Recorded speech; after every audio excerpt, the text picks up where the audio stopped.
E apesar dos relatos de dificuldade de acompanhar as eleições na Venezuela, o resultado da disputa pela presidência do país será acompanhado por observadores internacionais. O destaque agora da Vivian Amalfi. Enfim, o dia 28 de julho chegou. Na inexistência de segundo turno, o resultado da eleição presidencial na Venezuela, entre Nicolás Maduro e Edmundo González, será anunciado até a madrugada de segunda-feira. Diante de incertezas, deportações e desconvites do Conselho Nacional Eleitoral, há delegações de observadores internacionais que tiveram a porta aberta e estão em solo venezuelano para acompanhar o processo de votação. Integrantes da ONU e da CELAC vão se juntar a observadores do Centro Carter, da CARICOM, a Comunidade do Caribe e da União Africana. Celso Amorim, assessor especial da Presidência da República para Assuntos Internacionais, desembarcou em Caracas e logo foi recebido por Ivan Gil, chanceler da Venezuela. E vale o registro: o primeiro venezuelano a votar mora na Austrália, país que abriu a votação. Gabriel Mohari, envolto em uma bandeira, compareceu à Embaixada da Venezuela em Canberra e encorajou demais compatriotas pelo mundo a fazerem o mesmo. Então agora nós vivemos essa grande expectativa, as urnas já estão abertas lá na Venezuela, o fuso de 1 hora a menos aqui no Brasil. E eu quero ouvir mais uma vez o Bruno Pinheiro e também o Mano Ferreira para falar dessa suposta possibilidade aí da perda do chavismo após 25 anos. Nicolás Maduro, ele foi eleito em 2013, tenta a sua terceira reeleição. Até que ponto a gente pode confiar nesse processo? A gente sabe, há pouco falávamos inclusive que a campanha, Maduro fez campanha até ontem à noite, inclusive a legislação permite lá no país. Qual que é a expectativa de vocês?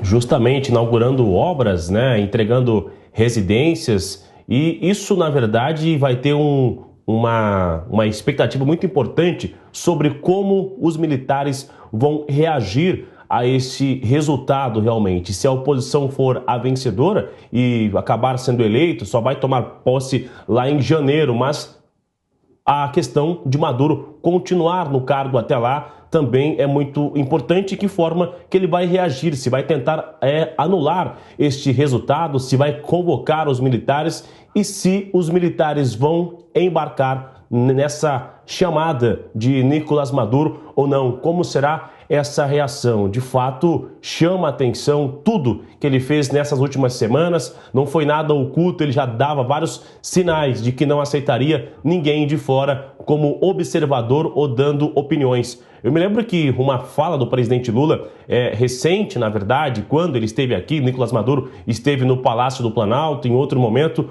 Lula chegou a falar que não tinha como ter uma desconfiança sobre o resultado eleitoral antes que ele acontecesse. E hoje chegou o dia de acompanhar, mas algumas horas antes, algumas semanas antes, a gente já via então que tinha chance do resultado ser alterado ou até mesmo de nem acontecer uma eleição limpa, né? E é o que estamos vendo. Um jogo muito sujo, de fato, e muito covarde, repito, que longe de uma democracia. Quem está conosco hoje aqui no Jornal da Manhã é o Fabrício Naitz, que também traz informações atualizadas. Maduro, inclusive, já votou, né? Hoje, bem cedinho, pouco antes das urnas abrirem, ele votou num colégio eleitoral em Caracas. Para quem nos acompanha por imagens, a gente já tem imagens, então, de Maduro fazendo sua votação, né? Ele escolheu um colégio na capital, Caracas, poucos minutos depois de abrirem as urnas. Em seguida, diz que a campanha presidencial na Venezuela foi livre e aberta, apesar das críticas internacionais, né, de opositores do líder bolivariano. Fabrício, alguma informação de última hora, alguma novidade em relação até às campanhas que ele acabou fazendo minutos e poucos antes, ali na véspera das eleições, o que é proibido, né? Pois é, Soraya, bom dia para você, Matos, Bruno, Mano, todos que acompanham o Jornal da Manhã. Nicolás Maduro votou hoje cedo, bem cedinho mesmo, na Escola Ecológica Bolivariana Simón Rodríguez, no bairro de Fuerte Tiuna, lá em Caracas, próximo ali do Palácio Miraflores, que é a sede presidencial da Venezuela. Ele chegou a conversar com a imprensa hoje pela manhã, deu declarações e disse o seguinte, talvez um dos pontos mais importantes para a gente destacar aqui: reconheço e reconhecerei o arbítrio eleitoral, os boletins oficiais e farei com que eles sejam respeitados. Nicolás Maduro dizendo que vai respeitar o resultado das urnas, a ver se isso vai se confirmar. As urnas abriram às 7 horas da manhã aqui de Brasília, 6 da manhã lá em Caracas, e elas ficam abertas até às 7 da noite aqui de Brasília, 6 da tarde em Caracas. Uma votação que dura aí 12 horas, praticamente todo dia lá na Venezuela. São urnas eletrônicas, então a gente espera uma certa agilidade na apuração dos resultados. Mais de 21 milhões de venezuelanos estão registrados para votar nessas eleições, com cerca de 70 mil venezuelanos no exterior aptos a votar também, um número bem reduzido se a gente considerar que a ONU estima que haja aí pelo menos 8 milhões, cerca de 8 milhões de venezuelanos morando no exterior. É importante a gente destacar que a legislação eleitoral venezuelana diz que, embora qualquer cidadão ali acima dos 18 anos possa ter um título de eleitor, muito parecido com o que a gente tem aqui no Brasil, os eleitores precisam se registrar para votar, ou seja, ter um título de eleitor não é necessariamente uma garantia de que a pessoa vá votar. Ela precisa se registrar e ainda assim o voto é facultativo. Por mais que ela se registre, não necessariamente ela comparecerá às urnas neste domingo, dia 28 de julho, dia inclusive que marca o aniversário do ex-líder venezuelano Hugo Chávez. Ele completaria 70 anos nesse domingo.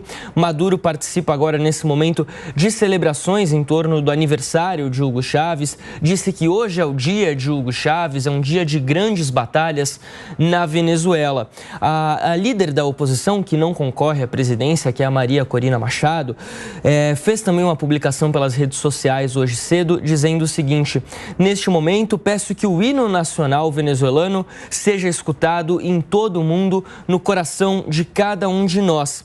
E eu quero escutar a vocês. Mostrem aqui nas respostas pedindo uma participação do público pelas redes sociais, manifestações pela internet a favor da oposição, a favor do candidato Edmundo González. Ela pediu que as pessoas saiam para votar em família, com força, alegria e convicção, porque hoje a oposição irá vencer. Palavras de Maria Corina Machado, que, pelo menos as informações que a gente tem aqui, ainda não foi votar, nem ela, nem o candidato da oposição, Edmundo González. Ainda em relação sobre os observadores internacionais, que a gente falava agora há pouco, Nicolás Maduro pediu desculpas ontem em um encontro que ele teve com observadores na sede da Comissão Nacional Eleitoral da Venezuela, CNE, pedindo desculpas por ter mandado de volta um avião que levava vários líderes internacionais que iriam acompanhar essas eleições lá na Venezuela neste domingo. Isso aconteceu na noite de sexta-feira, quando as fronteiras do país foram fechadas. Esse avião levava Vicente Fox, ex-presidente do México, Mireya Moscoso, do Panamá, mas também o ex-presidente da Costa Rica, Miguel Ángel Rodríguez, e o ex-presidente da Bolívia, Jorge Quiroga. Deputados do PP, que é o Partido Popular da Espanha, um partido de centro-direita, também foram mandados de volta para o país. Eles estavam lá para acompanhar essas eleições e foram deportados, não puderam entrar na Venezuela, tiveram entrada negada, mas outros observadores internacionais permanecem por lá. Segundo Maduro, existem mais de 900 observadores internacionais nestas eleições, incluindo membros da ONU e também do Centro Jimmy Carter dos Estados Unidos, que aguardam aí o resultado das eleições, vão ficar em observação todo dia. A gente tem também informações de que membros da Embaixada Brasileira lá em Caracas vão estar de olho nesse processo eleitoral para garantir a lisura do processo. E claro que a gente vai ter muitas repercussões ao longo do dia para trazer aqui no Jornal da Manhã, no Fast News, ao longo de toda a programação. De olho nesse pleito que ainda tem um desfecho completamente incerto e, como você disse, né, há uma preocupação internacional do resultado nas urnas, né, Mano?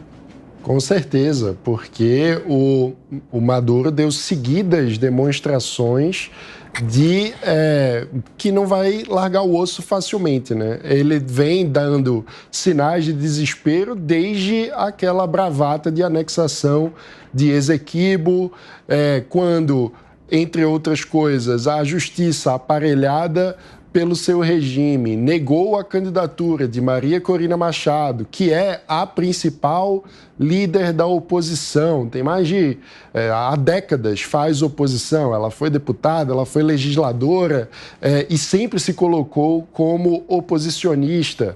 Ela que é do Vente Venezuela, um partido que é coligado com demais partidos liberais do resto do mundo, é um integrante da Liberal Internacional, inclusive, e que tem mobilizado bastante apoio de diversos países da comunidade. Como já mencionamos mais cedo, ela teve telefonemas com Lacalle Pou, com Javier Milei, inclusive, todos prestando solidariedade a ela e buscando com isso demonstrar que haverá uma pressão da comunidade internacional e, em especial, dos países sul-americanos para que o resultado das eleições seja respeitado, o que é um temor de todos. Qual será a reação de Nicolás Maduro numa iminente derrota que se desenha?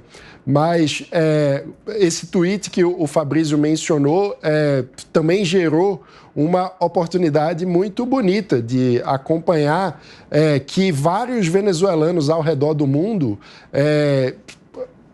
ouviram o chamado e responderam ao chamado de Maria Corina Machado, que pediu que houvesse com esperança, né, o canto do hino nacional venezuelano, e é o que se pode ver nas filas de embaixadas da Venezuela ao redor do mundo. Diversos venezuelanos fizeram fila desde cedo cantando o hino da Venezuela, com esperança de que hoje marque o fim de 25 anos de ditadura.